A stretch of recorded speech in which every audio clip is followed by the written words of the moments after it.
Mom, we're home. How about we thank Daddy for letting us stay? All right, well, Jake and I thank you for letting us stay at your place during this horrible nightmare. You don't have to thank me. I'm just glad it's over. I'm just glad it's over. Jake's back home safely, and things can go back to the way they were. I can't. I guess they called you in to give a statement, too? Yeah. Look, I'll talk to Diane. I'll get you out of this. I think that's going to be kind of hard since I was right in the middle of everything. Yeah, well, you shouldn't have to deal with any legal fallout. I had part in what happened. It was my choice. I'll answer for the things I did. The boys are just in there playing as if all was right in the world. I need to make sure it stays that way. I never want them to be in that kind of danger again. You don't have to convince me. Well, you have always put the boys first. Even after you found out Jake wasn't yours. Yeah, well, I feel like he is mine. Even if his biological father Is a man is... who can never be a part of their lives? But you always have been, and I hope you continue to be. Because we are so blessed to have you, and I don't think you understand how grateful I am. I love those boys. They're my family, so stop thanking me. How about we do something fun? Just the four of us. Let's have a little mini celebration. There's some Christmas decorations at the zoo, and the reindeer are all decked out, and I think even Santa's making an appearance. Perfect. The boys will love that. Yeah, this family could use a little bit of Christmas cheer, get us in the spirit. Yeah, I think we could. That would be great. Hello? Speaking. Okay, I understand. Yeah. All right, thank you. Guess this nightmare's not over after all. So you have still bothering you? It's okay. I mean, all things considered, it's fine. If you're having second thoughts about, giving your statement to the feds, No. No. my offer still stands. Look, it's not that. It's me, okay? It's every time, I don't know, we go through a situation like we did last night, and it's a high-pressure situation. You gotta make split-second decisions. It's all about life and death. And in the end, you're relieved. I mean, I am, that everything's okay, but at the same time, I kind of feel like everything feels flat. Well,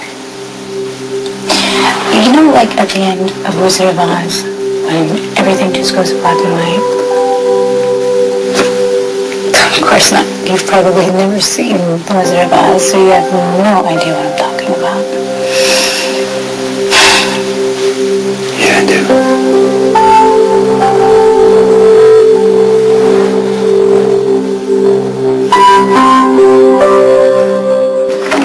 Should I have been given a little more notice that they wanted me to come down to the courthouse? Just don't worry about it. The federal investigator probably just had some time open up in his schedule and decided to get your statement in. All right. Well, thank you for staying with the boys until my grandmother gets here. I know I can see you're nervous, but there's no reason to be. You did nothing wrong. Lucky I shot and killed Elian. Because you were protecting your boys.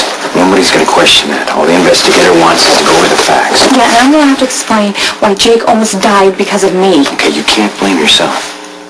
Those boys would have never been in danger, and Jake would have never been taken if I hadn't chosen to be with Jason. When I look at what I did to my children, it makes me sick. And scared, and that's why I need to just face this. So I never do it again. During this whole thing, you stayed calm, made all the right decisions. I'm just really glad I was able to help. Sam, good, you're here. All right, Special Agent is ready to take your statements now. I would have preferred that he interview you separately, but he insists. It's going to be fun.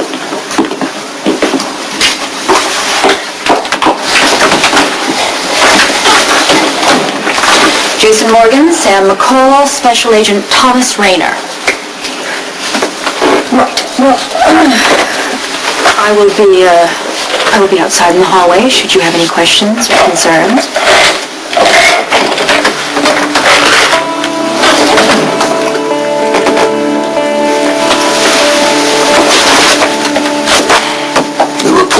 is like a Wild West movie with Russians. 5 men dead in total. I've only got one question. Why shouldn't you both be charged with murder?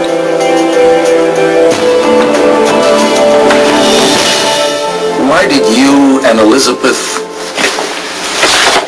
Weber decide to take her children to a cabin out in the middle of nowhere?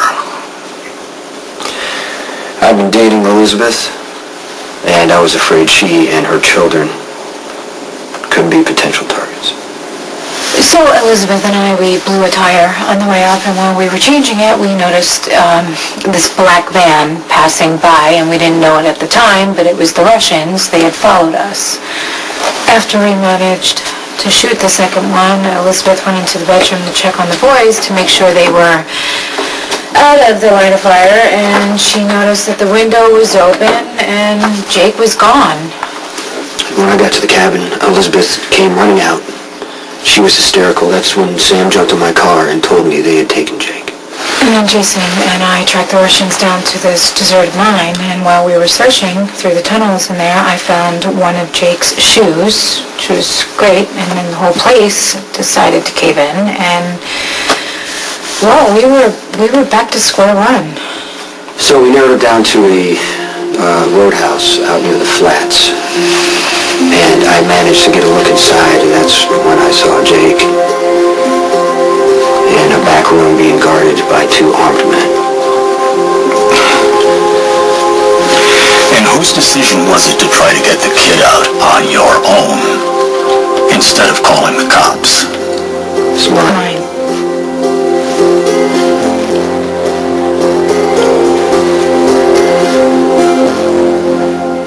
It was the only viable plan given the situation.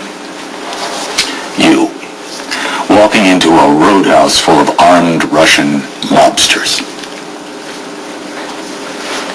Jason knows I can handle myself. I gave her 20 minutes. Yes, and I went in, I chatted up one of the Russians, I told him how to use the restroom, I slipped off into the back, and there was Jake. And I couldn't wait any longer, so I walked through the front door, I started shooting, and that's when the Russians returned fire. And when the shooting started, I was able to grab Jake and jump out of the window.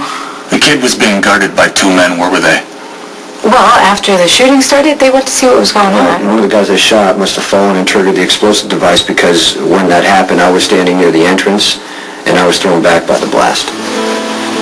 Forensics shows that one of the men died of bullet wounds, one from a broken neck, and the 2 others died from the explosion. Based on your statements and the forensic evidence, it appears you 2 acted in defense of a minor child. And I'm prepared to close the case.